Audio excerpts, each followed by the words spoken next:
Alhamdulillah ada tema yang diangkat, membumikan akhlak Rasulullah di era modern. Kalimat membumikan akhlak berarti sebenarnya kita ingin akhlak Rasulullah ini adalah mulai dari patokan sampai seluruh tindak perbuatan kita itu akan berpatokan kepada Rasulullah. Tapi itu tidak mudah, dia nama gampang. Cuman akhlak ini sebenarnya adalah buah kalau dalam tariqah. Ya kalau mak bicara tarekat, akhlak itu adalah buah. Makanya ada intinya. Angka intinya ya roh akhlak. Akhlak itu tidak lahir serta merta. Makanya biasa maka data pembentukan karakter. Tapi sebenarnya ada hakikatnya. Akhlak itu sama dengan listrik ini, balon. Ya roh balonnya angka cahayana. Ya roh cahaya adalah penjabaran untuk menerangi. Tapi balon tidak akan menyala kalau tidak ada strum. Dan strum itulah adalah inti akhlak sebenarnya. Makanya yang dicari anak-anak kita, ia isapai sitongan nama kokoe, bukan akhlak dulu, tapi apa yang menyebabkan akhlak itu bisa tertanam. Ia rojolo. Dan ternyata dalam tariqah itu tidak mudah, karena mulai dibentuk dari anak itu sebelum lahir. Makanya makanya nabita adibu auladakum qabla an wiladatikum. Pakiada memang i anak muriolo temu jannah. Berarti pendidikan akhlak itu bukan pada langsung orangnya, tania. Jadi sebelumnya angka tu cara mana gurut takali sidendreng almarhum almaghfurlah.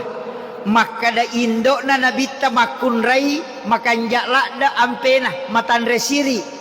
Ambok na nabita arwane akhlaknya sangat bagus dan menjadi tokoh di masyarakat itu. Si runtu idua tahu kanjak, maka pasti jajang wija-wija makanja. Itu kuncinya. Angka palsapana atau matotariolo makadah. Namo maga lopona tanat-tanang ngekokui onra ropoe deto name makanja buana. Iya. Ya nangka kaniki tuwa ko onra ropoe macomok memang, tapi dia nama makanja buana tuh. Iya. Artinya apa? Kedua orang tua inilah yang membentuk karakter sebelum anak itu lahir. Biasa kak mak guru ko tau pandrita dua teluh berkaitan dengan akhlak. Ternyata dek nama gampang. Nomor sidi kedua orang tua. Angka ko hak desa rampai pak, maka dia ko angka tau pigau dosa lopo, 7 turunannya itu tetap mendapatkan angka mo pahawananya tuh. Betuangan na ya kong ka macarepo ko tu induk na yase denul le mapaci sisangin no tu. Iya, hadde sa iro. Jadi ya ko angka tau makana pangalopoy ambok na tau kalasi indok na anak na matu tatta angka ko tu sinrabe-rabe na sama magay. Makanan yang dia makan itu pasti yang kapolok ko tutama. Kecuali anak itu dipisahkan. Yan tu ampai ko mamulu itawe talo na bawah. Napitangi tau pandrita makadaya tu talo ya kong katalo iti narangi manu makbaboy matu denan caji iti denan caji manu tatta iman caji iti tapi nacuri indo manu agama nana ya kong ka anana dena makanja ampena oko tu keluargana ambok na masalah indo na masalah silasuran na masalah bawai lo oko sikola agama anakmu mutaroy taroy guru agama yang mendidik. Nah sabak dena baru batu anak tapi dia akan mengikuti akhlak yang dibentuk di sekolah itu. Yana tu ampai penting pendidikan agama yang makokoe. Kemudian narampe si tau pandrita itampu ia nanae perlu diisi dengan cahaya. Sering saya ceramahkan. Magi na suroki nabita mak jenne sebelum berhubungan suami istri. Magi na suri mak jenne koto melo mak guru. Na suri mak jenne koto me mangaji. Na suri mak jenne koto me masikiri. Meki loma tuntu pak disanga mangkalinga pengajian na suruh ki mak jenne. Meloki mak guru na suruh ki mak jenne. Kenapa wudu ini penting? Karena ternyata wudu ini adalah chip. Iya rupa disangange maki ko bahasa ilmiahnya. Al wudu nurun, ia tu jenne cahaya. Al ilmu nurun, ia tu pak disangange cahaya. Az-zikru nurun, ia tu sikiri cahaya. Al Quran huwa nur, ia tu korangnya cahaya. As-salatu nurun, ia tu sampajangnya cahaya. Kemudian Muhammad adalah nur, nurun Muhammad. Wal malaikatu nur, ia tu malaikat cahaya. Allahu nurus samawati wal ardi masalun nur. Nah ia tu puang Allah Ta'ala cahaya. Artinya agak ia kode gaga jenne muak guru dena melo tama cahaya okilala ngalimu. Maka dari situlah kita temukan dalam kitab Ta'limu Ta'lim disebutkan angka anak-anak maca wattuna masih sekolah, ranking oko sekolahnya, bahkan bergembira gurunya melihat, tapi sisanya temak dia pakai pak di sana, hanya dia yang pakai. Kenapa? Karena ilmu yang masuk tidak ada wudu pada saat dia menerima ilmunya.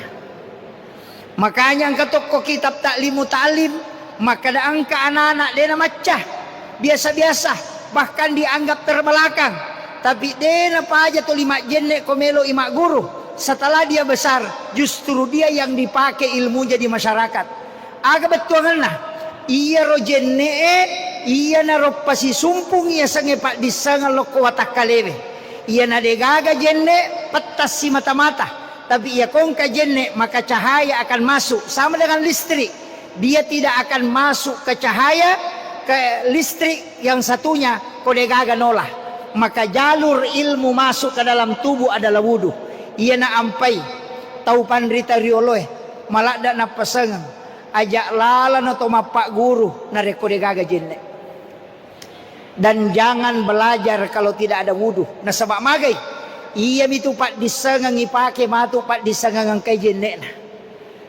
Makanya semua maka daka nak melo ibar hubungan tai suruh mak jenne. Nah sebab nanti anaknya itu akan melahirkan cahaya. Iya.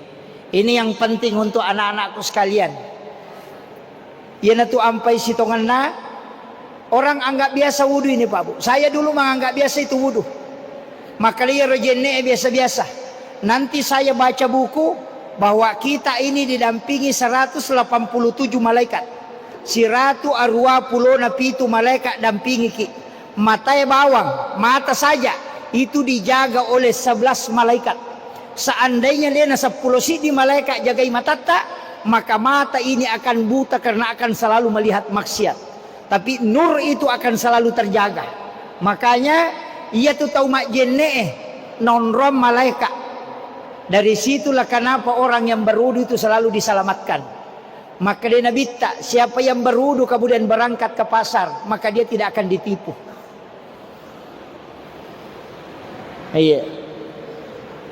Pak disangangnya tameko watakalewe nareko angka jenne pasti mak baraka. Dan itu akan dipakai.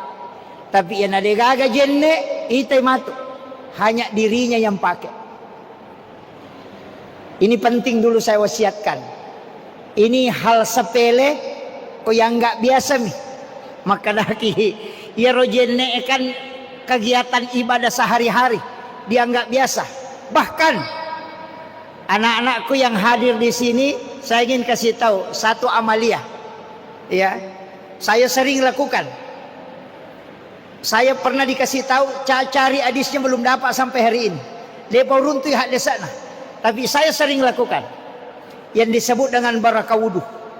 Barakah na jenne. Ia kotomak jenne baca doa sesudah wudu. Kemudian ada air itu yang turun di siku kiri kanan. Dena meta dena. Ada juga di ujung hidung.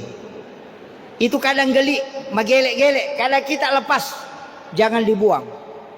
Ambil 3 titik air itu di ujung siku kiri kanan, kemudian ambil di ujung hidung.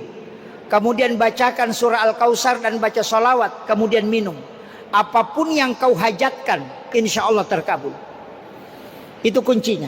Ya kau tahu nak penyakit asma, suruh minum itu. Tapi 10 kali kita berwudu, untun narekoirurel runtu akadua akataluh. Kalau 10 kali kita berwudu, kadang 10 kali kita berwudu, untung kalau dapat 1 kali. Tapi akan pernah angkat tuai oko capak na ingat emang gelek-gelek, ada mata. Biasa kita kasih begini, itu jangan dibuang. Ambil air itu, satukan, kemudian bacakan surah Al-Kautsar, baru baca sholawat, kemudian berdoa. Apa yang kau hajatkan, kemudian minum itu. Orang yang tidak punya keturunan, kata guru kami, itu bisa punya keturunan dengan barakah wudu itu. Iya, itu sering saya pakai ketika menemukan itu, tapi tidak selamanya.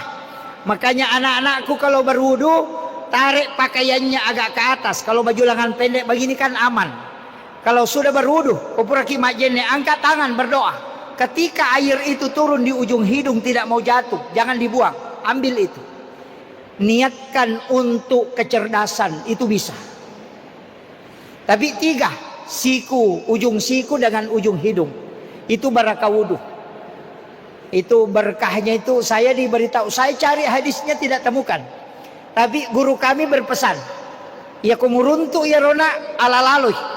Nah, ini makanya saya wasiatkan ke anak-anakku. Sebenarnya yang kita cari itu cuma cahaya. Nah, sebab ya kumakanja di cahaya, insya Allah ilmu itu akan masuk dengan sendirinya. Makanya anak-anak ini penting sholawat, penting baca Quran. Saya dulu ketika kepala madrasah pernah mengikuti pelatihan yang bahwa ada IMENEF, ya, dari penelitian IMENEF, membaca Al-Quran 15 menit sebelum belajar itu ternyata membuat anak itu cerdas. Ulama dulu itu tidak usah baca Quran, cukup baca suratul Fatihah, ya, cukup baca suratul Fatihah, insya Allah yaitu suratul Fatihah barakah. Apapun kita doakan, niatkan, insya Allah. Apalagi ada 2 tempat ketika membaca iyyaka na'budu wa iyyaka nasta'in, di situ minta. Yang kedua, ihdinas siratal mustaqim, minta di situ. Jadi ya kau baca ya roh, jangan dikasih kosong, jangan dikasih lewat suratul Fatihah tanpa ada doa. Aja di pali wa bawang, baca iyyaka na'budu wa iyyaka nasta'in, dan hanya kepadamu aku menyembah, dan hanya kepadamu aku memohon pertolongan. Angin launi, kemudian ihdinas siratal mustaqim, minta di situ. Pura pinapai baca siratal ladzina an'amta mapanasaki lalanna taumualingi papedale. Mana itu? An-nabiyina wal ulama'i wal auliya. Para nabi, para ulama, para wali-wali Allah. Minta itu. Nah sebab itu Pak disengengena ternyata egal na ilolongang. Tapi yang paling pokok adalah barakah. Demulle lolongan manang Pak disengengena Pak gurungnya guru tak, tidak mungkin. Tapi jika ada kau dapatkan satu dan kau dapatkan barakahnya, insya Allah itu menjadi pelita. Iya. Itu ji wasiat saya tidak banyak. Iya. Saya termasuk tidak pintar. Terus terang Pak. Diumacah. Kalau lihat rapor dari pesantren itu amburadur. Tapi doanya guru-guru kami, doanya orang tua. Makanya kalau mau berhasil, ini anak-anakku, ini 3 kuncinya. Kalau mau berhasil, walaupun saya belum berhasil. Kalau mau berhasil, pesan guru kami 3. Pertama, takzim kepada gurumu. Siapa yang pernah membuat gurunya menangis karena jengkel dan dia tidak minta maaf, maka pasti sengsara hidupnya ketika dia keluar. Dan saya sudah catat itu Pak, di pondok pesantren. Saya catat beberapa santri yang pernah melakukan kesalahan dan tidak minta maaf. Catatannya masih ada di rumah, saya simpan. Itu di buku saya tulis. Ini santri yang catatan itu ada namanya. Dan saya tulis tahun dan tanggalnya. Saya mau tahu apakah penjelasan ulama ini benar. Maka dia kau angkat tahu pura patati we matanna guruna, karena kemarahan gurunya karena dibuat jengkel dan dia tidak sempat minta maaf. Itai pakalinon nama tu nak kau salah seko sekolah denu lemite deceng. Dan hari ini saya sudah lihat Dari 18 santri yang saya tulis namanya, sudah 17 yang terbukti dari nama Deceng. Upoda memang terus terang. Masih ada satu yang saya tunggu. Tapi saya selalu doakan mudah-mudahan terhindar. 18 santri saya membina di pondok itu hampir 10 tahun. Saya catat namanya. Karena itu pesan guru kami. Ya nangka anak-anak sekolah. Pura patati way matanna gurunna. Nasaba macai gurunna, masesai gurunna nataro. Gurunya meneteskan air mata. Iya tu anak-anak pas sabaranna. Itai dia nule madecengnya. Agi-agi na jama tata ita salah. Rumah tangganya tidak akan tenang. Kecuali dia akan minta maaf kepada gurunya. Itulah pentingnya sebenarnya perpisahan. Di saat perpisahan ada malam Ramatama, mestinya anak-anak itu sujud takzim kepada gurunya, meminta maaf atas kesalahannya mulai dari sejak masuk di sekolah itu sampai dia melangkahkan kaki keluar. Yang banyak orang menganggap ini hal biasa, tapi di pondok pesantren itu bagaikan hal yang wajib. Karena kenapa? Nasabak ya kita orangi anak-anak ematu masolangi nareko masuk polisi sekolah ketika dia tidak mengambil takzim ke gurunya. Itu kuncinya Pak Bu. Dan saya masih punya catatannya itu. Ini penting sampaikan ya anak-anakku. Namodemu macah, ko makanjamu adamu, makanjamu ahlakmu. Engkau mentakzimi gurumu, insyaallah nalekko barakah po Allah Ta'ala. Iya Pak disangangnya imon ripi. Nanti akan dimasukkan dengan sendirinya, dicas dengan sendirinya. Itu penting. Makanya ya tiasangnya barakah nak tanya Pak disangang. Iya ko darajat Pak disangang. Maka namanya kata milau barakah aga nilau. Milau barakah nomor rosi di memang foto-foto. Tanya barakah ya tuh. Yang kedua kadang mengatakan barakah, tapi yang dia minta adalah ilmu, bukan. Iya ko barakah darajat si salah. Iya ko meko yakka darajatmu Pak disangang. Makanya yarfa'illahu alladhina amanu minkum walladzina utul ilma darajah. Ya komeko yakka darajatmu Pak disangang. Tapi ya komeko lolonga barakah takzim, bukan ilmu. Si salah tuh. Makanya orang yang tinggi ilmunya belum tentu itu barakah. Tapi orang yang berkah ilmunya pasti itu diberikan kemudahan dalam hidupnya. Sebab magai barakah mematomi siapa? Ya kau Pak disangang megamoh banyak dan bisa masuk dengan sendirinya. Ilmu itu akan ikut.